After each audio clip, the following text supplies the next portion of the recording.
Hello my friend, this is a video on Paul Ricoeur on existential freedom in my series for the publication of my book Beginning to Live, the Art of Existential Freedom. Now Paul Ricoeur, rather like Merleau-Ponty, tried to find a bridge between the radical existentialism of people like Sartre and de Beauvoir and the structuralist focus on language and history that followed from that. And like Merleau-Ponty, he rejected that there could be such a thing as a pure freedom, a radical freedom, an absolute will in the human being. But he investigated more closely what kind of tension we operate from within when we want to do things and when at the same time we realize that there are things that we cannot do and there are other things, very importantly for Ricoeur, that we must endure. So he spoke about existential freedom through the lens of the voluntary and the involuntary, what it is you want to do and, is voluntary on your part and what is imposed on you and involuntary, and how you find a way through that in order to have a minimum of existential freedom. Well, this is a dialectic, right? It's a dialectic between will and necessity, between the things you want to change in the world or do in the world, and the things that the world does to you and confronts you with. And in that dialectic is your existential freedom. Your existential freedom is generated by you bringing those apparent opposites together and find a bridge between them and find that you can work with both those two poles of human existence. So, for instance, the voluntary would be your capacity for movement, your capacity for choice, your capacity to give your consent to things. What is voluntary is everything that you want, where you impose your will, as it were, but it's also what you're capable of.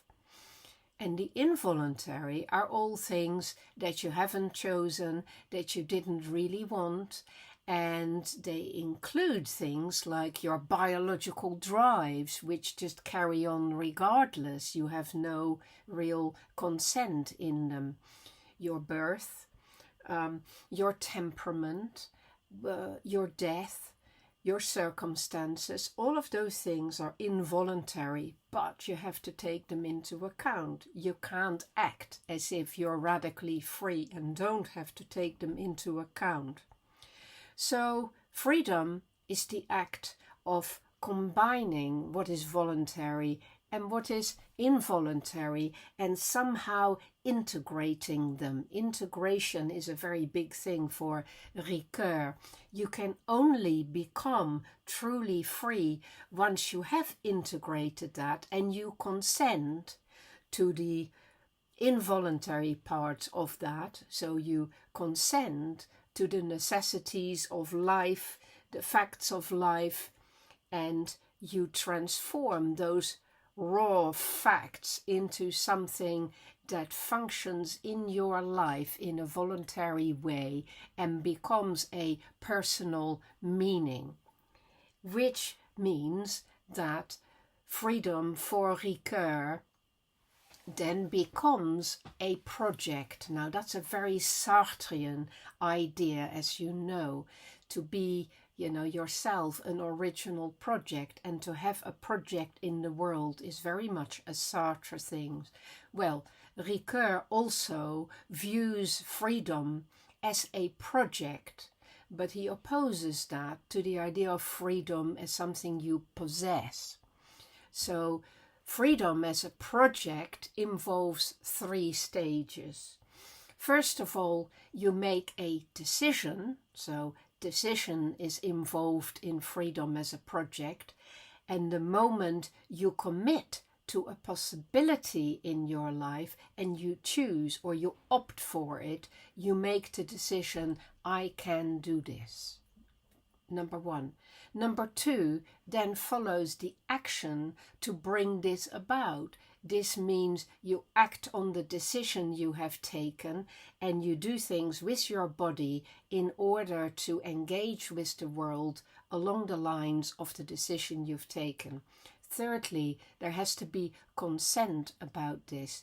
You have to accept the limits of the situation and see its downsides, but also see the fixed part of your own nature that might get in the way, because all of that needs to be happening for you to actually be able to act in the world, to act on the decision you have made.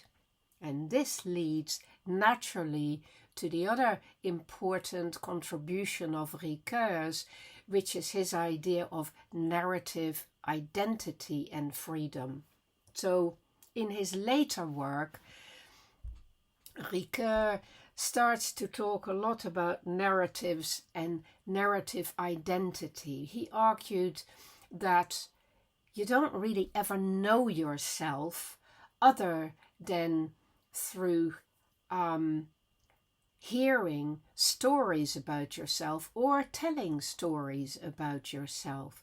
You don't know yourself through direct intuition, as Descartes thought, but rather by seeing yourself through the stories that others tell, that your culture tells you, and by using symbols that culture provides you with. So we are all storytellers, and our freedom as a project is the telling of a story about ourselves and our lives. And specifically, existential freedom is generated through the power you have to re-author your life, to take authorship of your life, to take control of the narrative of your life and to alter it in the way that seems right to you. And what seems right to you will always be a dialectical combination of the givens of the world that are involuntary and your voluntary decision-making that leads to your action. So this reauthoring, this taking control of your authorship in the world allows you to rewrite the script. The script has been written by others, by your culture, by your parents, for a large extent in the first, say, 20 years of your life. But after that, you exercise your existential freedom by reinterpreting those past events. That's very important, and weaving the reinterpreted events into a future plot. So this is how you take authorship. It's not like starting anew, it's engaging with your past narrative, changing it, and then going in the direction you want, making the decisions you want. This is very much a psychotherapeutic way of looking at the world. Psychotherapy does just that. It makes people aware of the stories they carry with themselves and that have determined the way they look at the world, and then integrate those into a fresh way of looking at it, a new way of looking at it, and taking ownership of the way you tell that story. So your freedom is incomplete if it doesn't recognize the freedom of others in the same way in which de Beauvoir said, you can't be a solitary ego making choices in a vacuum. Your freedom is always a call. This is rather like Buber or Frankl, a call, and your authorship on what you do with that call is your response. Here is your responsibility again. So you're only free because you are capable of being responsible and being held responsible by another person. This is very much how Ricoeur saw the situation. We are all capable as human beings. We are capable humans, but we are not gods who self-create from scratch. But we are also not puppets of fate. Neither gods nor puppets. We are the authors of our future narratives, and we must work within the constraints of the genre that we are born into, my friend. Whether you like it or not, you got to work with what is given.